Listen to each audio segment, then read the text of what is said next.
While preparing for this speech, I went on a hunt to see what my first messages from the University of Iowa were, and I cried just a little bit when I found my college acceptance letter and also an email from July 2015 from the CDE saying that I had been accepted into the Iowa Edge program. And I still remember the postcard that came in the mail and the conversation that I had with my mom, like, should I apply for this? She said, why not? What do you have to lose?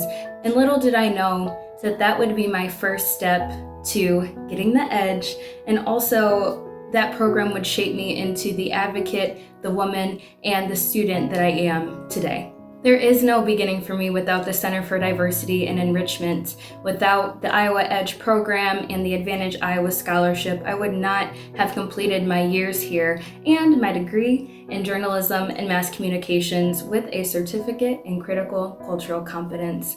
And I think that speaks to the importance of having departments like the CDE. You all provide us with a space to be ourselves, but you still help us succeed.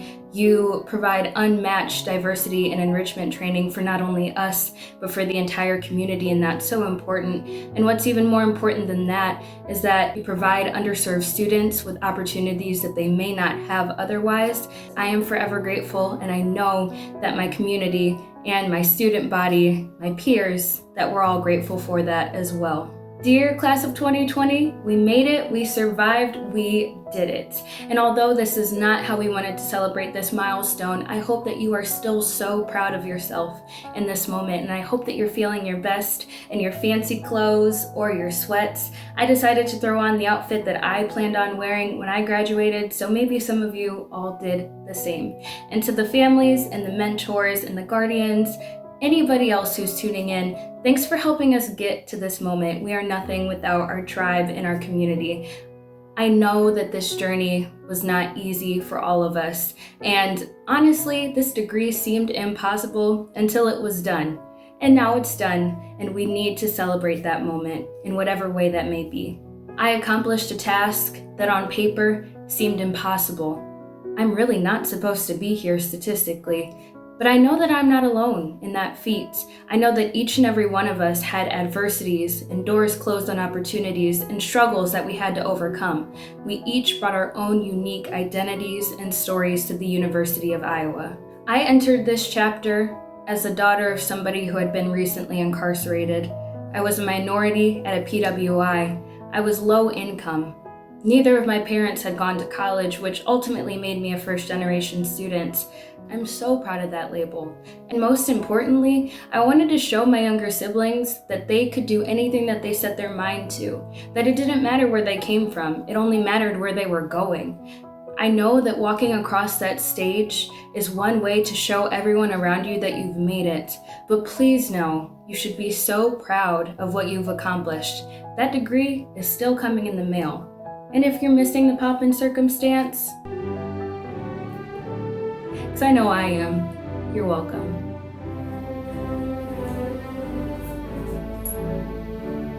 How do I even... But seriously, we still did it. We still achieved this task that on paper may not have seemed possible. And if I've learned anything, it's that what others say about you does not define who you are. If I had listened to the teacher who told me that I would never succeed in college, I wouldn't be sitting here before you as a graduating senior on the dean's list. If I had listened to the coach that told me that I would never fully succeed in anything because I was trying to be too involved, I wouldn't have been Miss Iowa. I wouldn't have been the multifaceted and accomplished individual that sits before you today. And as Miss Iowa, I wouldn't have been able to impact 3-year-olds and 103-year-olds alike. I wouldn't have started a nonprofit for mental health and suicide awareness if I had listened to what she had to say. I wouldn't have even tried to make a difference on this campus, but that's exactly what I tried to do throughout my 4 years at the university. And I hope that that's the legacy that I leave, using your voice for change. And it's something that I want to challenge you all to do. Continue being that voice for those who feel like they don't have a voice. I'll always remember what it felt like to take my first steps on the University of Iowa campus, and just how dramatic my family and I were as we were hugging goodbye in my first dorm room in Quad. even though I was only moving an hour away, but still. It was a life-changing moment. And I'll never forget the comfort that I felt when I first got to meet up with my peers in the Iowa Edge program. Really, Iowa Edge was my first community on campus. I'm sure that you all can relate to nights spent staying up until 3 a.m. talking to your friends about probably nothing.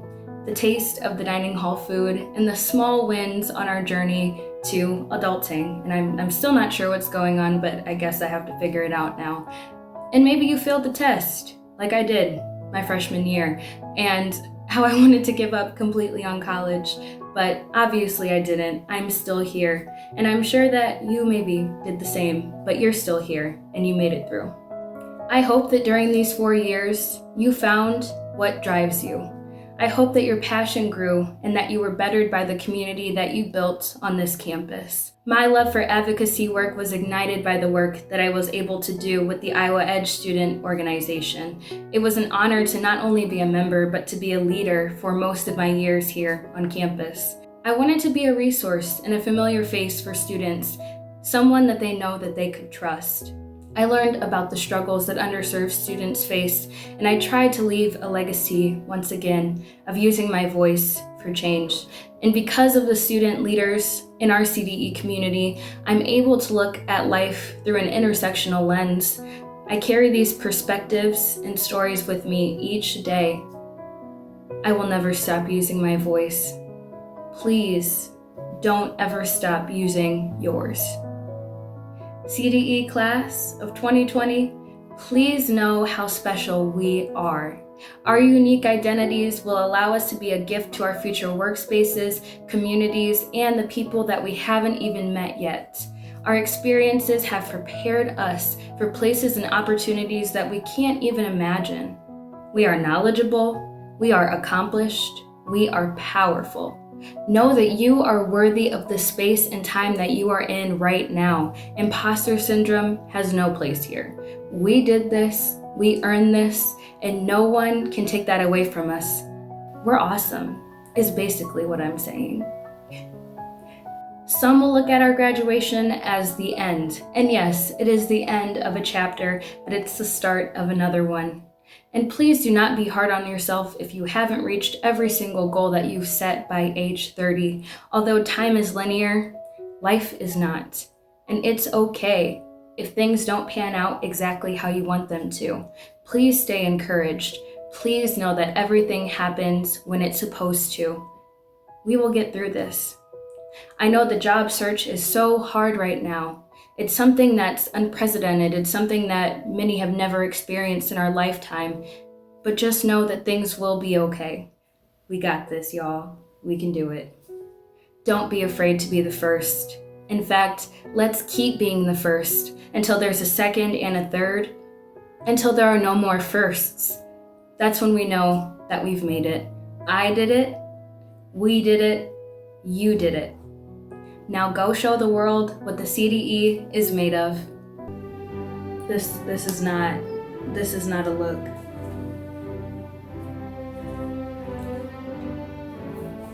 What side does it go on? It's fine. Go Hawks.